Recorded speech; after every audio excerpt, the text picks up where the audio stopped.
¿Cuál es nuestra visión? Existimos para ser un lugar de descanso para Él. Amén. Eso queremos. Requiem significa descanso y queremos ser un lugar de descanso para Él. Creemos que todo se trata de Él y de hecho por eso quisiera abrir con esta cita. Vamos a entrar de lleno. Romanos 11:36, que es la cita que está aquí en la pared, que dice: porque de Él y por Él y para Él son todas las cosas. ¿Ok?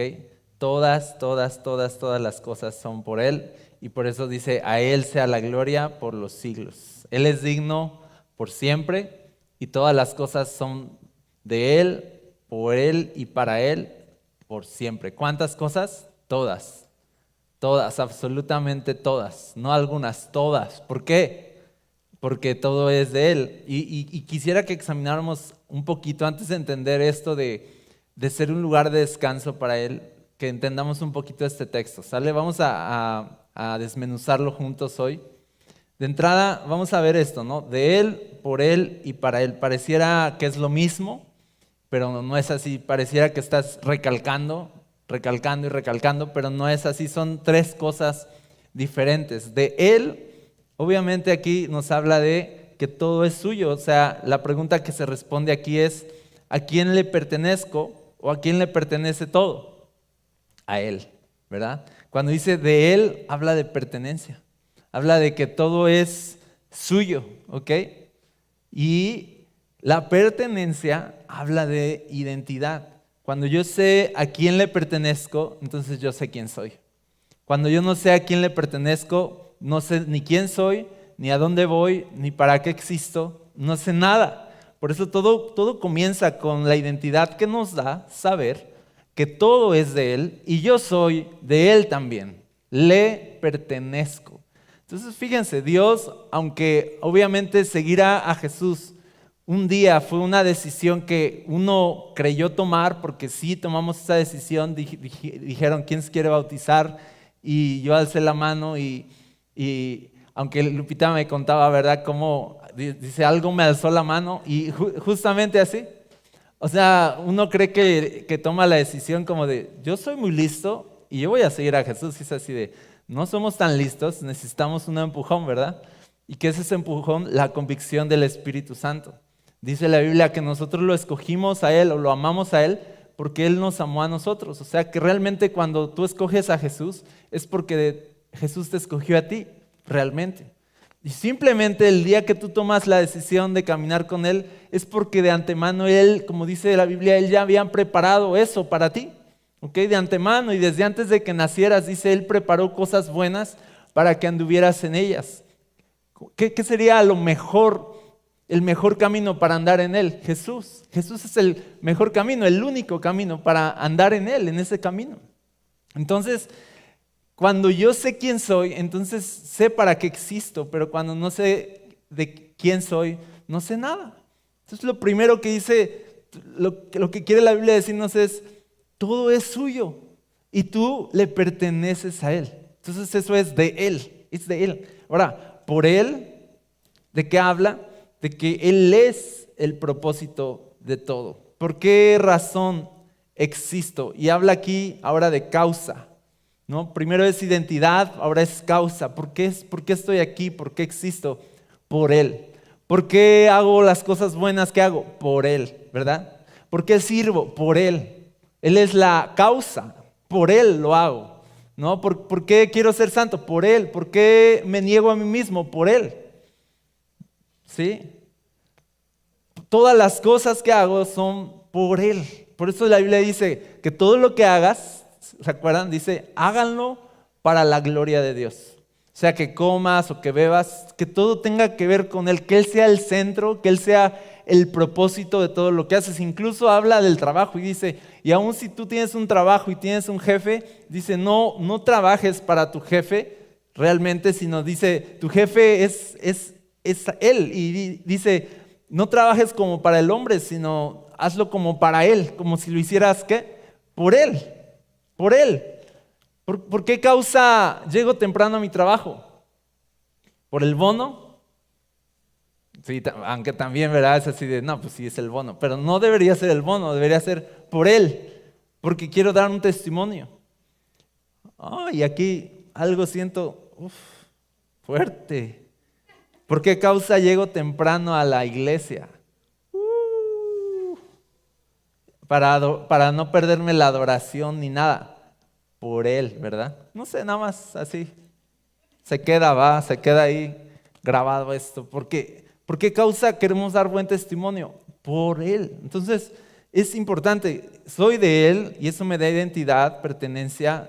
Todo existe por Él. O sea, Él es el propósito de todo. O sea, si alguien preguntara así de, pues ¿cuál es el propósito de existir y de todo lo que hay? Él es la causa.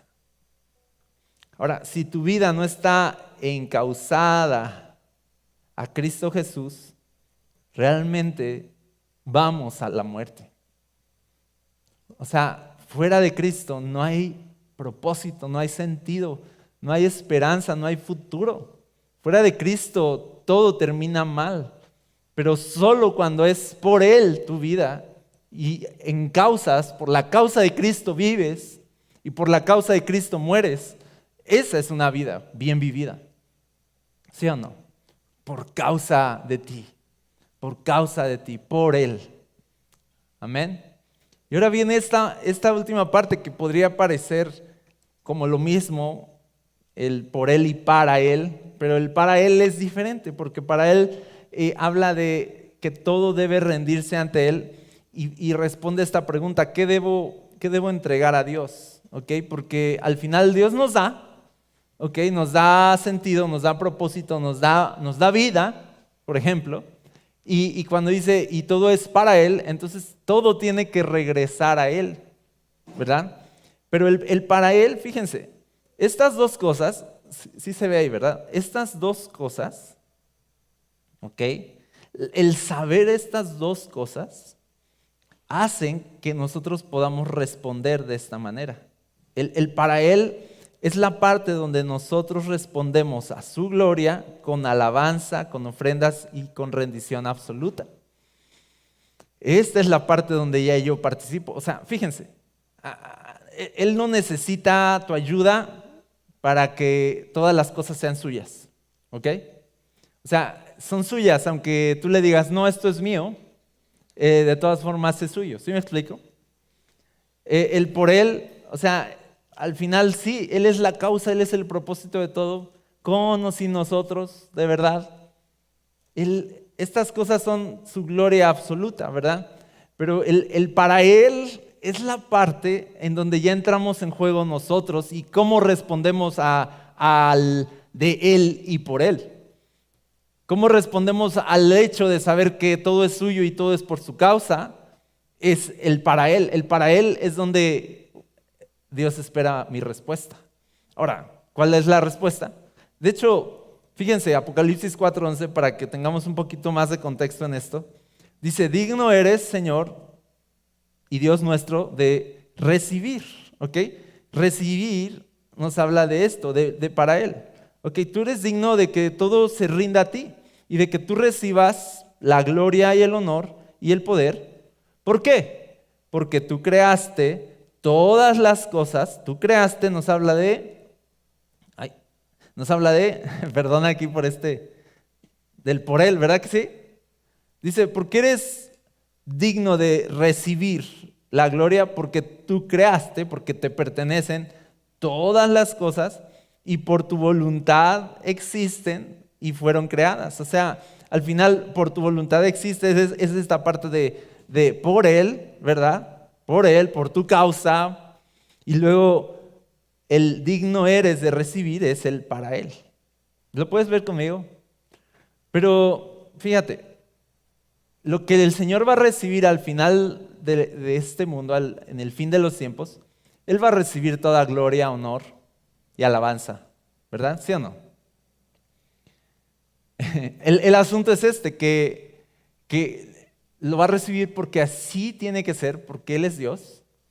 Pero el asunto es que aquellos que no le dieron gloria, honor y alabanza mientras tuvieron vida, aquellos que no le devolvieron a Dios lo que le pertenecía, es así de, van a perecer, ¿verdad?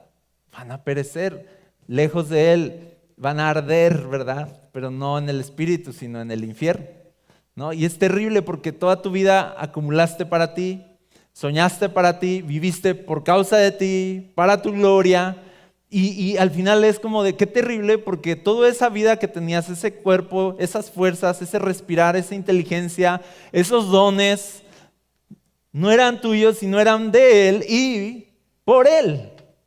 Y resulta que usé, por ejemplo, vamos a pensar, resulta que usé el don que Dios me dio, vamos a pensar, para la música, vamos a pensar, para mí y no para alabarlo a Él. ¿Qué les parece?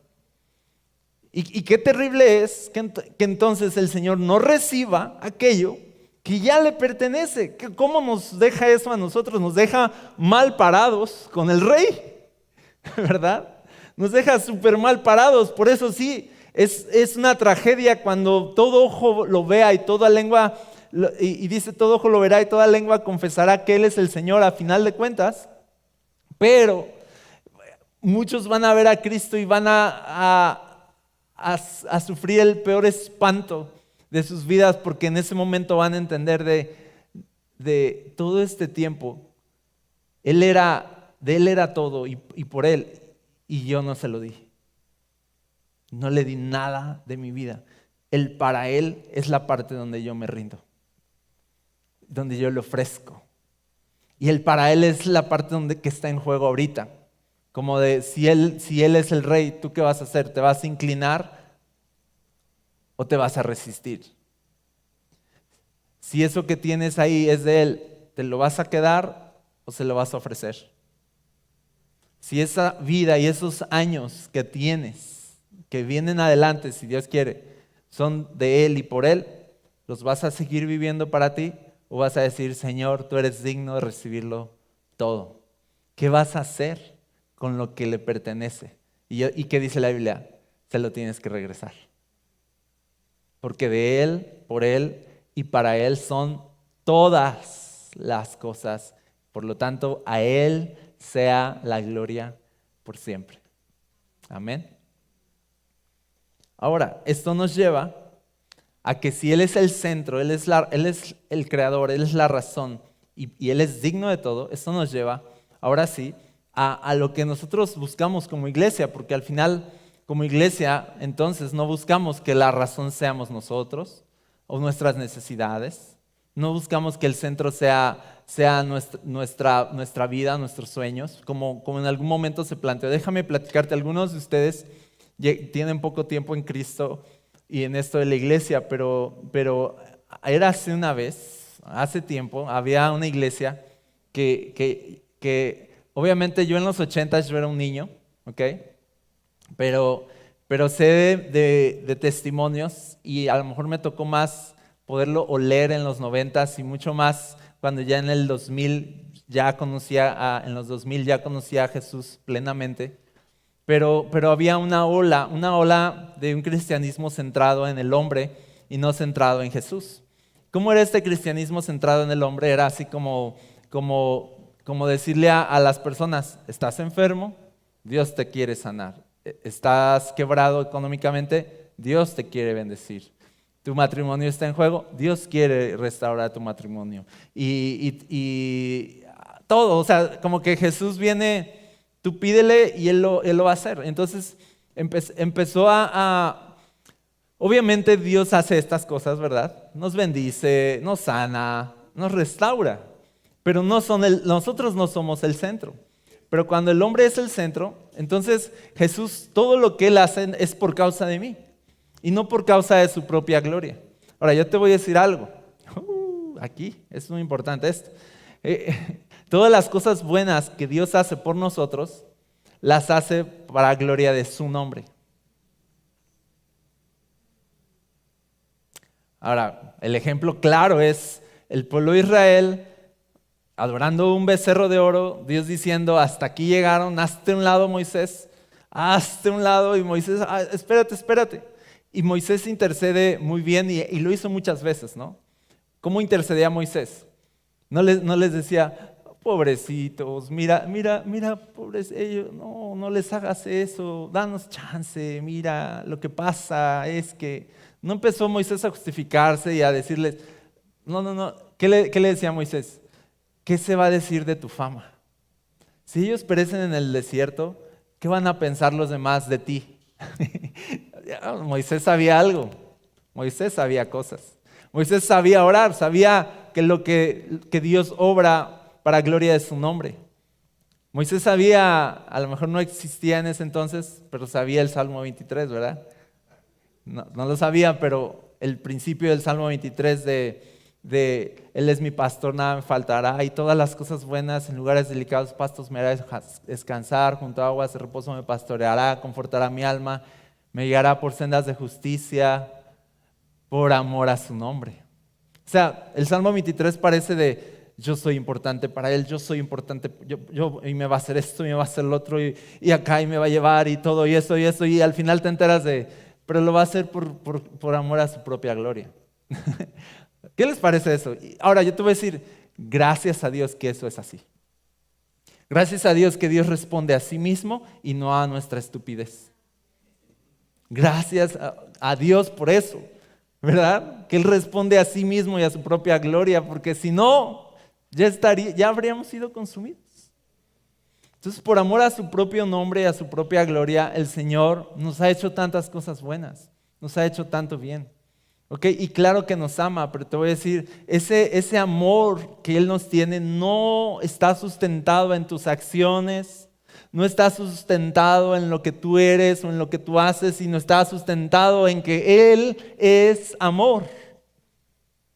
Uno ama a la gente y dice que se gane mi amor, ¿no? O voy a enamorarlo, ¿verdad? Voy a ligar, ¿verdad? Hablando de ligar, ¿no? Voy a ligar, voy a enamorar y voy a hacer que me ame y voy a servirle, voy a llevarle serenata, chocolates, flores, ¿no? Le voy a abrir la puerta del carro, voy a hacer cosas para que vea y hacerme digno de su amor, ¿no? Por ejemplo, uno hace eso, uno dice el amor se gana con las cosas que hago, y por supuesto que nosotros hacemos eso, y por supuesto que tiene sentido, y claro que sí, sigue haciendo eso, ¿verdad? Sigue siendo lo mejor que puede hacer para la persona que quieres amar. Ahora, pero Dios no nos ama de acuerdo a nuestro desempeño, sino de acuerdo a su gloria, ¿ok? Entonces, dice la Biblia que Él nos ama desde antes de la fundación del mundo, por ejemplo.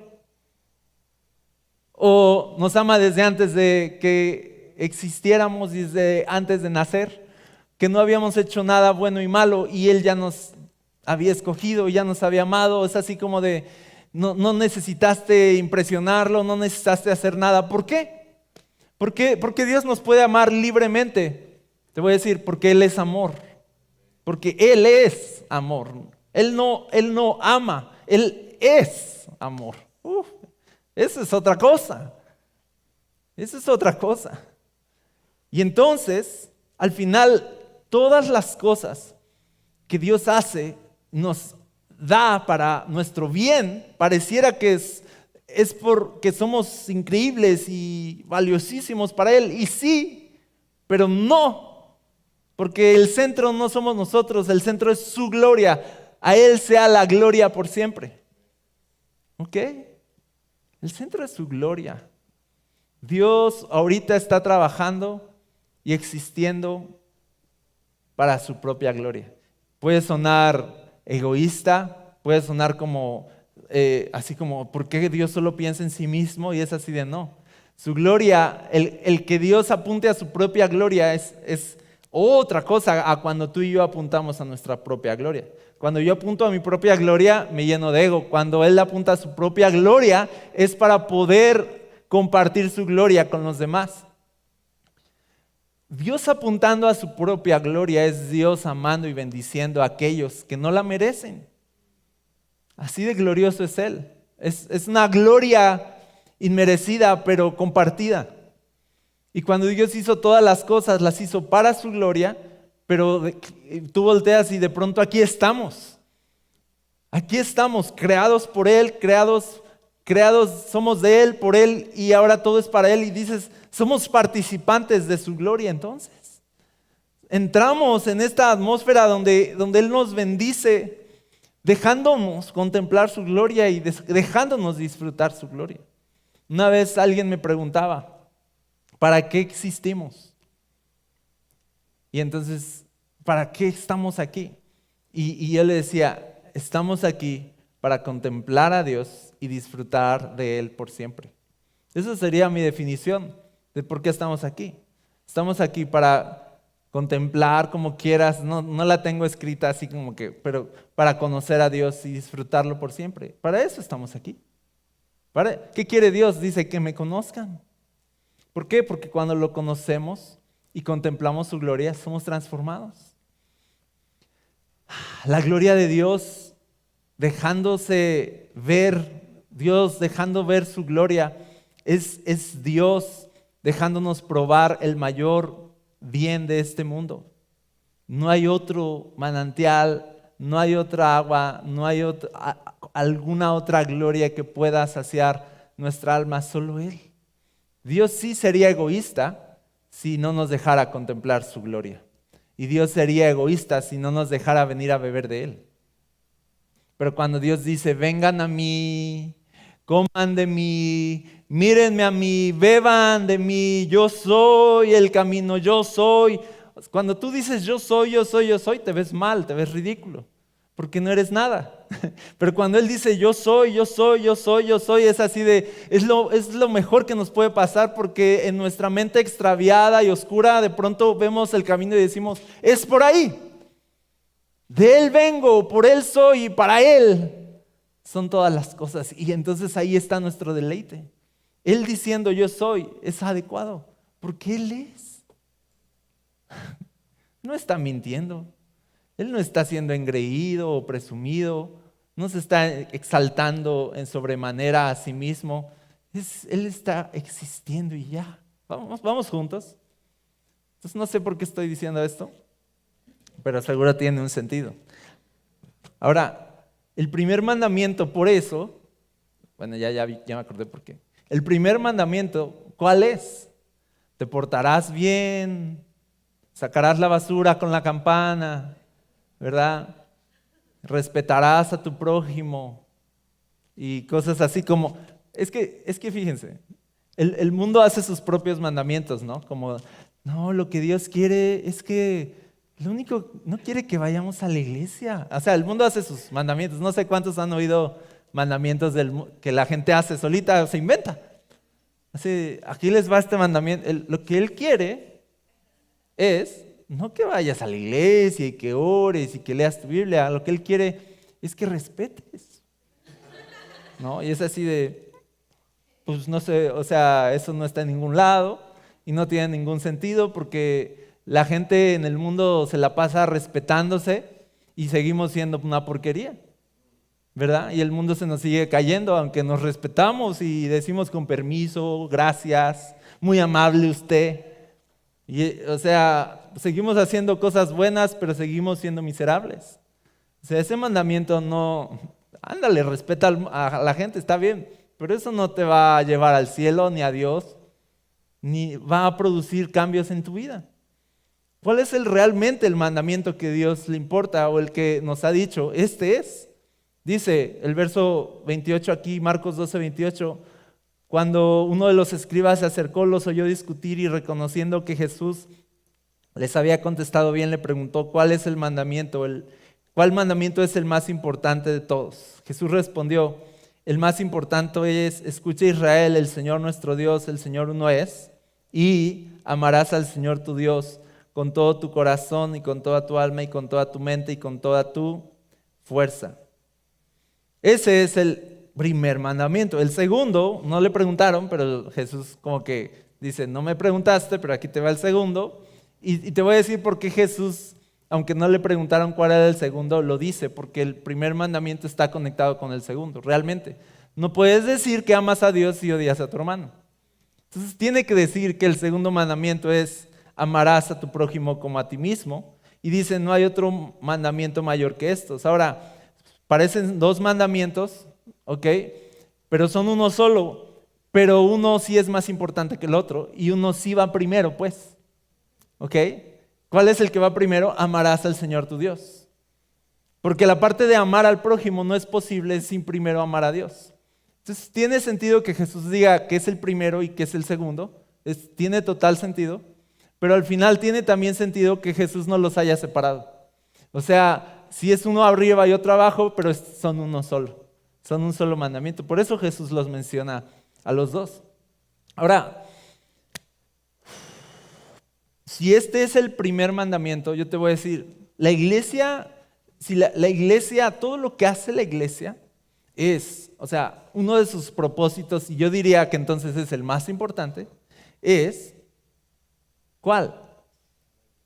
Propiciar o que su existencia tenga que ver con ayudar a las personas, guiar a las personas a que conozcan a Dios y lo amen.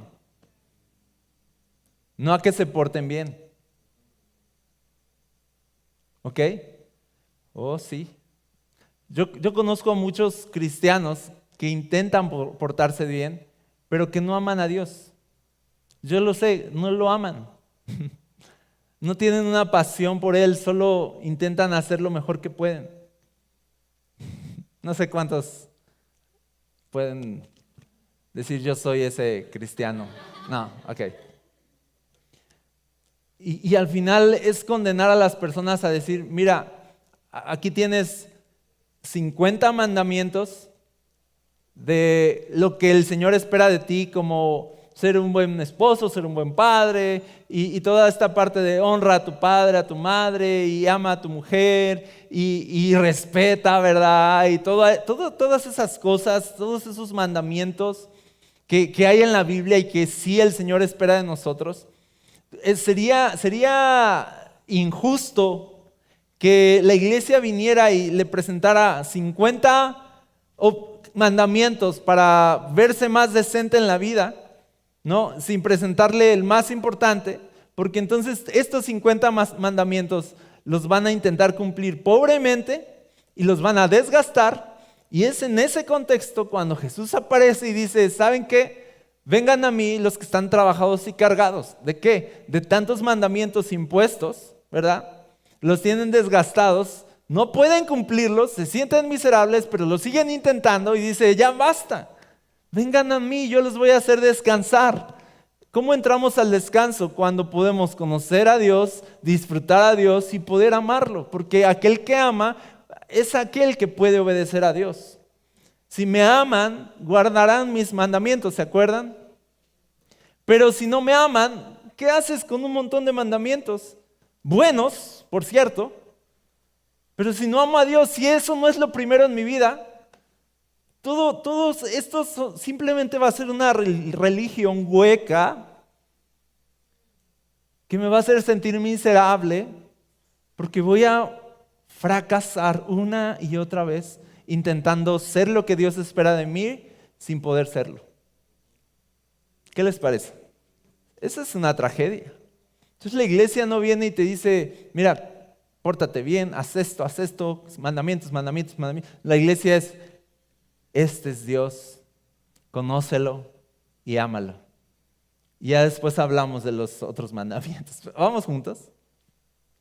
Por eso fíjate aquí dice, el más importante es, escucha Israel, y si lo viéramos por partes es así de, escucha Israel, o sea, esto es lo primero, oír a Dios, ¿verdad? El que tenga oídos que oiga. ¿Cómo conoces a Dios? Escuchándolo, la verdad, escuchándolo, porque Dios les decía, ustedes no vieron una imagen, ¿verdad, Israel? Ustedes no vieron una imagen, pero sí escucharon una voz que los puso a temblar, por cierto. Dice, ustedes no me vieron, así que como no me vieron, no se hagan imágenes de mí.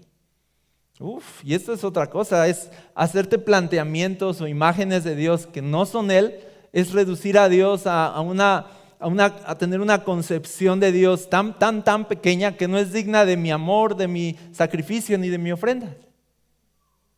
Solo es el don milagritos, nada más, el ayudaditas, el palancazo, nada más, Dios para mí. Pero no es digno de mi amor, de mi adoración, ¿verdad?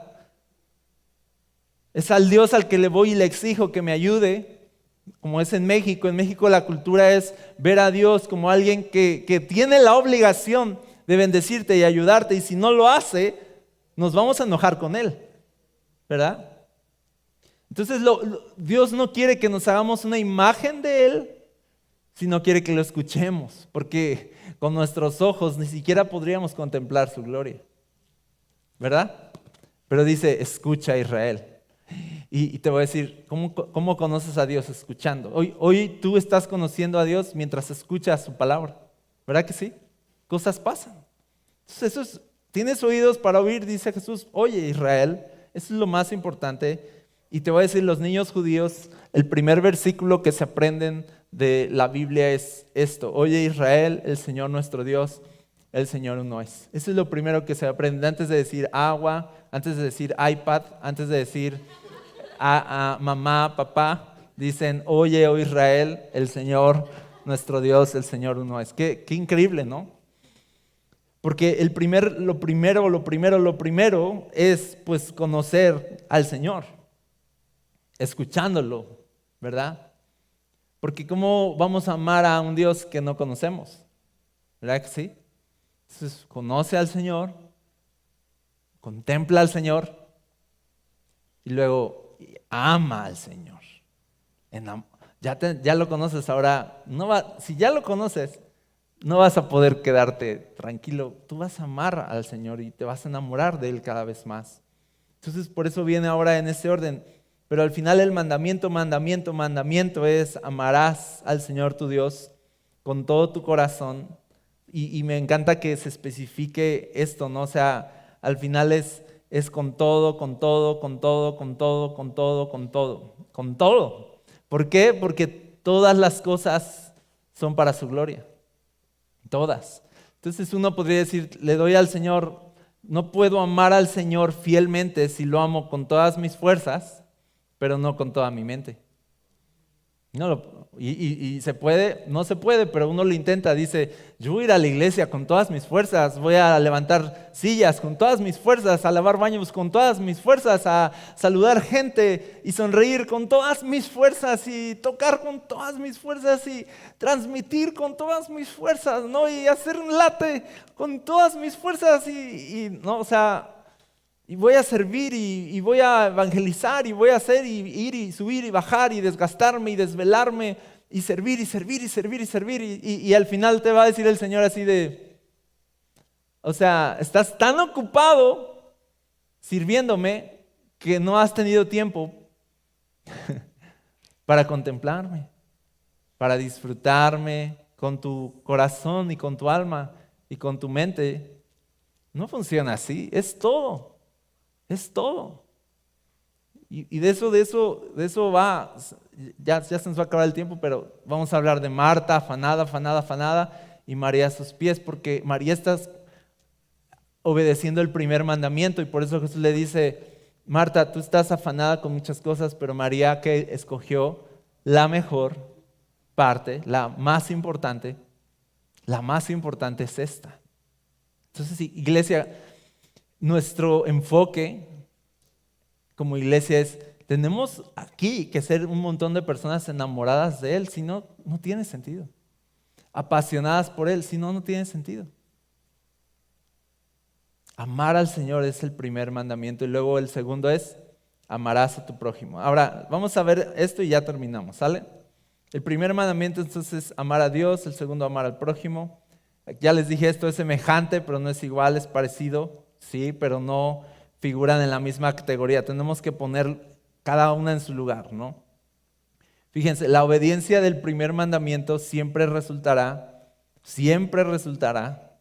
en la obediencia del segundo. ¿Ok? Pero ¿qué pasa? Pero tratar, y pongo tratar, de obedecer, entre comillas, el segundo, nunca nos llevará al primero. Nunca, ¿no?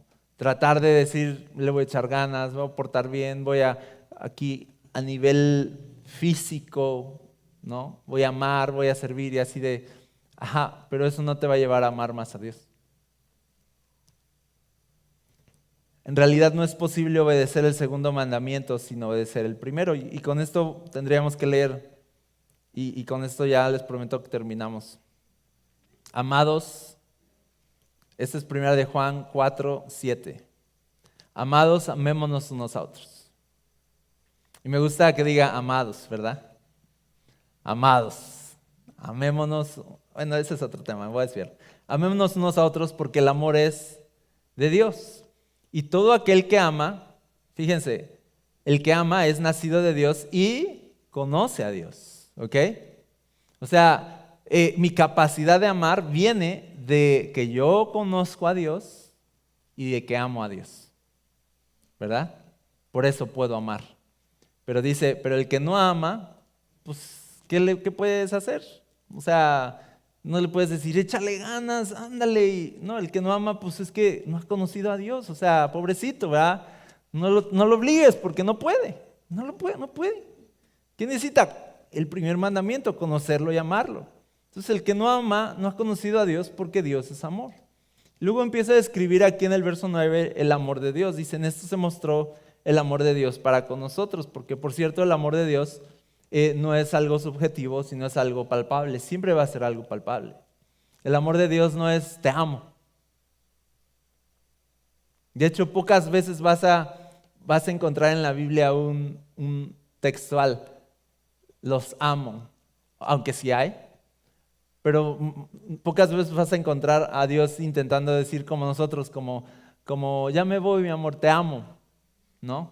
Y el mensaje, tráeme esto del Oxxo, te amo, ¿verdad?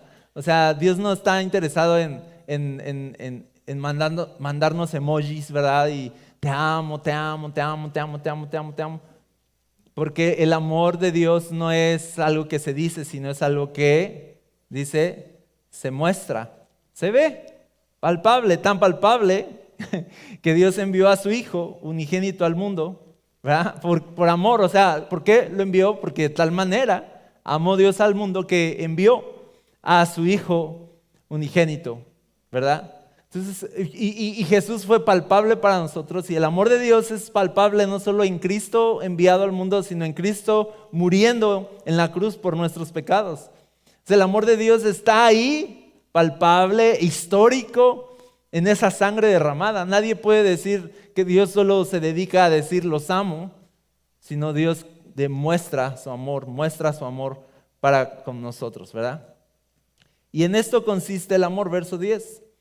Y esto es importante, no en que nosotros hayamos amado a Dios, ¿ok?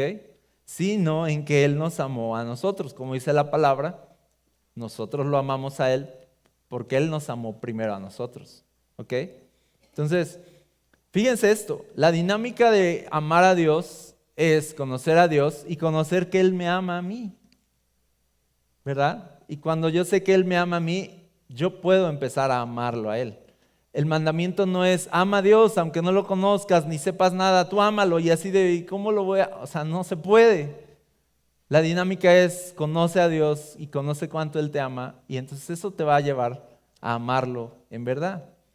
Y ahorita dice, y envió a su Hijo en propiciación por nuestros pecados. Y fíjense la conclusión es esta: amados, si Dios nos ha amado así, debemos también nosotros amarnos unos a otros. Segundo mandamiento, ¿verdad?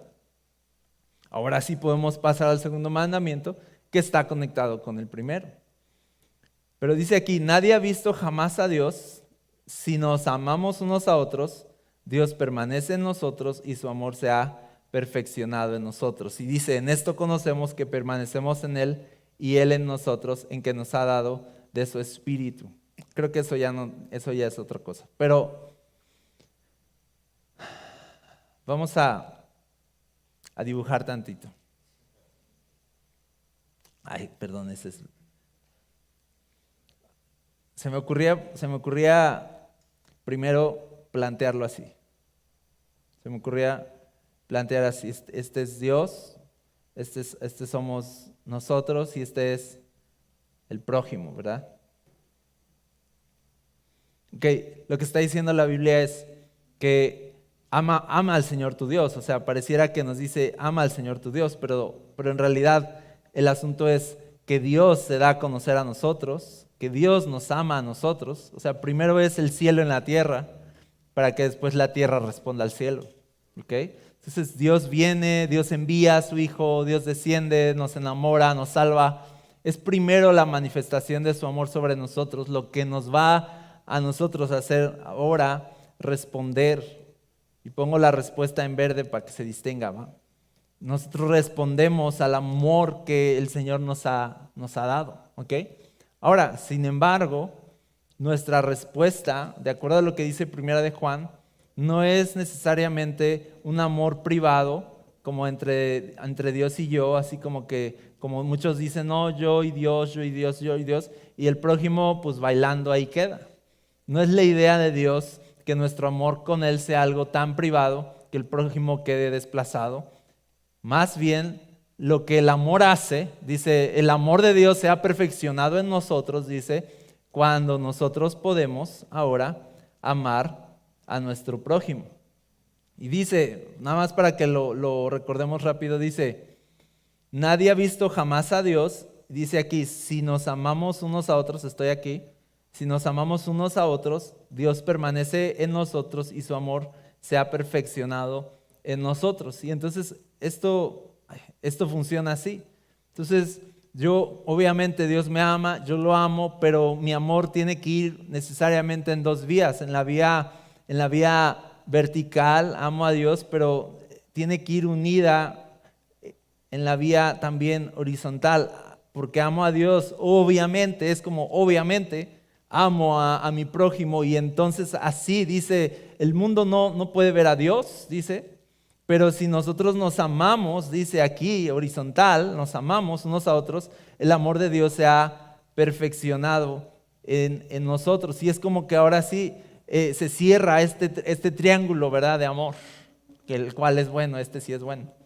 Este triángulo de amor es bueno porque dice, el amor de Dios se ha perfeccionado, dice, ya en nosotros. ¿Y qué pasa cuando hay esta dinámica? Dice, entonces la gente, dice, va a ver al Dios que no ve. ¿Cómo lo va a ver? En cómo nos amamos unos a otros, al final. O sea que este mandamiento sí es importante, ama a tu prójimo, sí es importante. Porque Jesús dijo, en esto sabrán que son mis discípulos, en que se amen unos a otros. No en esta parte, no en que vayan a la iglesia y hagan cosas cristianas y todo sea para arriba, sino si no hay esta dinámica y esto cerrándose así, dice, entonces no amamos a Dios y nadie va a ver a Dios. Entonces el primer mandamiento sí es importante, porque el primer mandamiento nos lleva al segundo mandamiento, y cuando voy al segundo mandamiento, entonces el amor de Dios se ha perfeccionado en nosotros. ¿Está bien? Entonces si quieres verlo así, o lo podríamos dibujar como luego se dibujan estos diagramas, así como, ¿sí o no? Algo así, ¿no? Algo así, y entonces como que aquí está el amor de Dios, se ha perfeccionado, ¿verdad?, en nosotros cuando hay esta dinámica ocurriendo. Ahora, ¿por qué estoy diciendo todo esto? Y ya para aterrizar a la visión de la iglesia, ¿por qué decimos todo esto? Porque al final nosotros buscamos, al adorar a Jesús, ponerlo en el centro, al ministrarlo primero a Él, al ofrecerle adoración primero a Él, al centrar toda nuestra atención en Él, estamos buscando que cuando la gente venga no se equivoque y piense, yo soy bien importante. Que la gente venga y se equivoque y diga, la iglesia debería funcionar para mí, y la iglesia debería complacerme a mí, y la iglesia, y no me gustó que no me saludaron, y no me gustó que esto, y no me gustó que el otro. Ok, sí, esas partes son importantes, pero te voy a decir, pero lo que queremos nosotros es que cuando las personas vengan a un entorno cristiano, entiendan que los cristianos nos dedicamos a exaltarlo a Él, a amarlo a Él, a adorarlo a Él, a conocerlo a Él, y te invitamos a que también pongas tus ojos en Él, porque si no lo haces, tu vida será miserable, pero cuando tú lo ames a Él y lo adores a Él, todo lo demás va a estar bien. Entonces aquí exaltamos a Jesús, glorificamos a Jesús, servimos primero a Dios, ¿verdad? Para que entonces todos lo puedan ver y vengan y se congreguen delante de Él. Entonces, primero es Él, nuestro enfoque es Él. Ahora, no quiero criticar ni nada. Estoy seguro que no es con mala intención, pero te decía que en los 80s y 90s empezó una ola de iglesias que decían enfoque a la familia.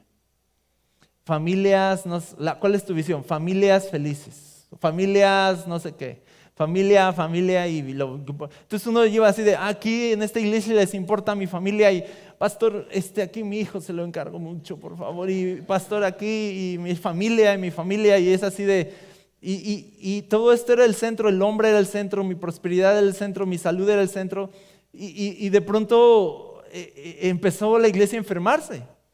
Empezó a enfermarse, ¿de qué? Estamos quitándole el lugar central a Cristo y estamos como Marta afanados con otras cosas. Nuestro enfoque no puede ser el segundo mandamiento. No puede ser. Es bueno el segundo mandamiento, pero es el segundo. Nuestro enfoque es el primer mandamiento, porque cuando el primer mandamiento está siendo cumplido, el segundo va a ser también eficazmente cumplido. Pero cuando mi enfoque es cumplir el segundo y el segundo, lo voy a hacer torpemente y lo voy a hacer mal. Y le voy a dar a las personas, a lo mejor, muchas cosas buenas, pero les voy a quitar el gran premio que es Cristo Jesús.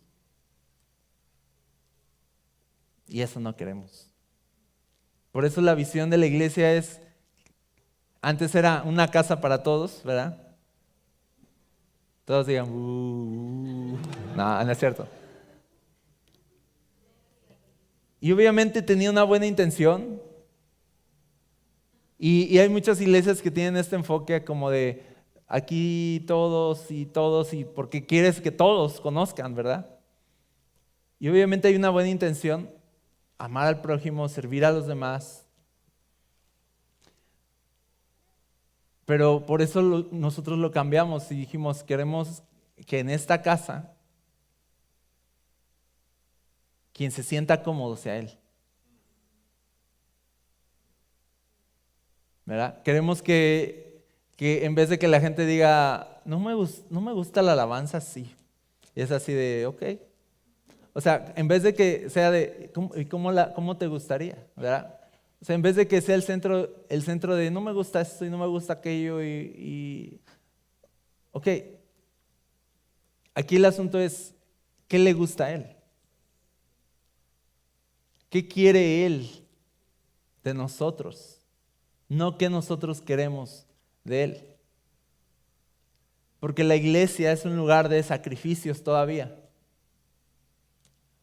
Solo que ya no son animales, sino personas trayendo sus cuerpos, dice la Biblia. Pero los sacrificios, dicen unos, no, ya los sacrificios ya pararon porque Cristo fue el sacrificio, sí, por los pecados.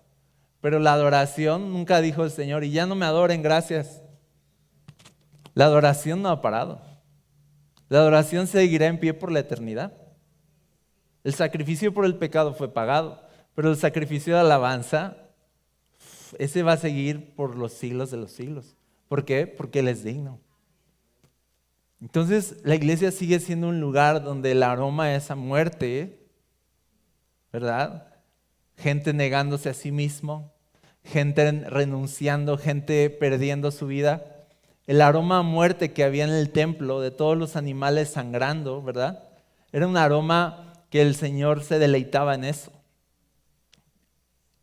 Pero ese olor de renuncia, de adoración, de sacrificio, es el olor que tiene que seguir habiendo aquí.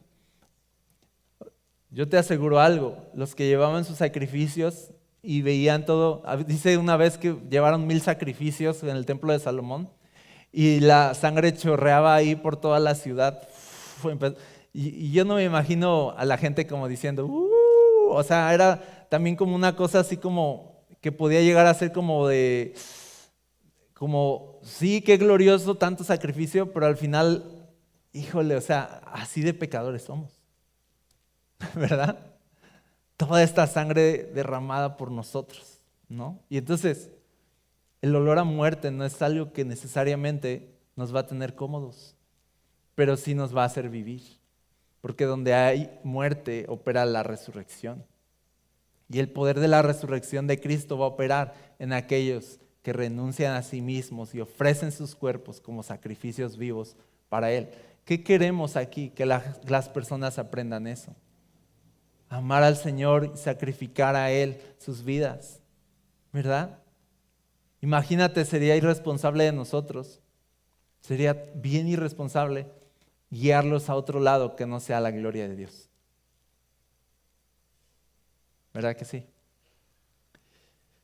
Y aquí podríamos seguir y seguir, pero solo quería plantear esto, este lugar, por hoy paramos, pero este lugar es un lugar de descanso para Él. Ahora te voy a decir, donde Él descansa, nosotros somos bendecidos. Eso sí, porque se cumple esto. Si la gloria es para Él, al final los beneficios también son para nosotros. ¿Verdad que sí? Porque amas a Dios y el prójimo sale salpicado. Y es igual aquí. Obviamente una iglesia centrada en Jesús va a salpicar hacia afuera. Obviamente vamos a servir. Obviamente la gente importa, pero porque Dios es primero. Amén. Entonces, bueno, eso hace que hayamos puesto el letrero y eso hace que de pronto a lo mejor digas, el enfoque ha cambiado, la adoración de pronto está más larga, cosas así, porque empezó a estar de moda también en los 2000, les voy a decir, como de no hagan la alabanza larga, la gente no sé qué, y no prediques largo porque la gente no sé qué, y es así de, y todos apuntando de, sí, cierto, ¿no? Y empezó a ver la iglesia relevante. ¿Cómo es la iglesia relevante? La que le gusta a la gente. La que le gusta a la gente. La atractiva para la gente y para la carne. Yo te voy a decir, la iglesia relevante fue relevante, pero échale un ojo, está siendo descalificada por el Espíritu ya. Ya está siendo descalificada, no le alcanzó. No alcanzó para poder ministrar a este mundo tan torcido. Muy chida, muy relevante, pero nada eficaz. Cuando se topó con los pecados reales. La iglesia relevante se queda corta para, como una vez dijimos, echar fuera al espíritu sordo y mudo de aquel muchacho.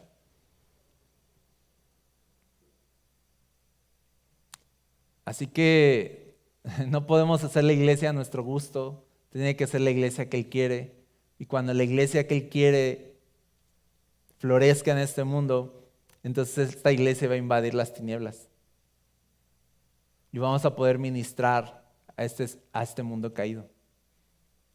Y eso es lo que nos dimos cuenta. Eso nos dimos cuenta. Y les voy a poner un ejemplo aquí y ya. Ya dije 6 veces que voy a acabar, ¿no? Ya la séptima es la vencida.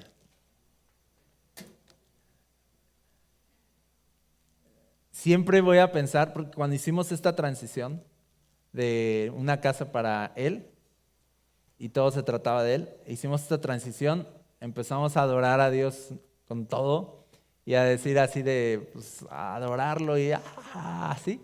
Ese día llegó Regia a la iglesia. ¿Se acuerdan?